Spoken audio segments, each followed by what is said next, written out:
కూడా హృదయపూర్వకంగా నమస్కారాలు తెలియజేస్తున్నాను.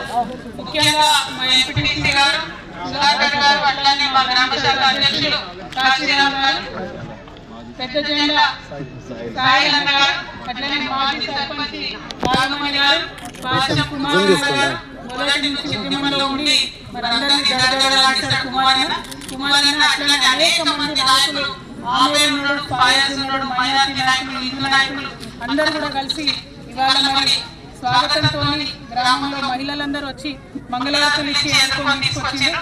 మీ అందరి ప్రేమ కూడా మనస్ఫూర్తిగా ధన్యవాదాలు తెలియజేస్తున్నా.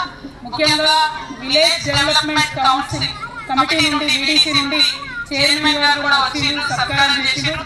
వారికి కూడా ప్రత్యేకంగా ధన్యవాదాలు తెలియజేస్తా ఉన్నాను జితేంద్ర అన్న గారికి.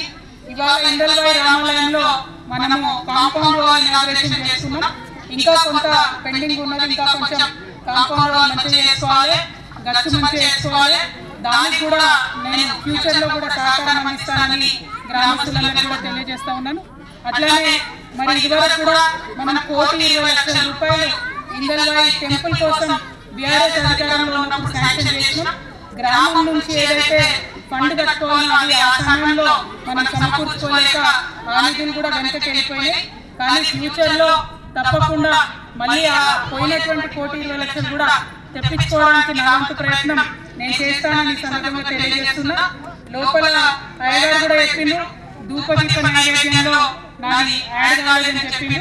దానికి తక్షణమే నేను యాడ్ చేయించేటటువంటి ప్రయత్నం చేస్తానని కూడా ఈ సందర్భంగా తెలియజేస్తున్నా.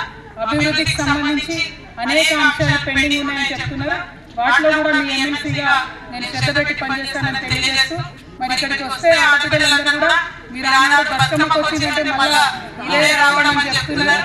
చాలా సంతోషం, చాలా ఆనందం. జై తెలంగాణ, జై కేసీఆర్.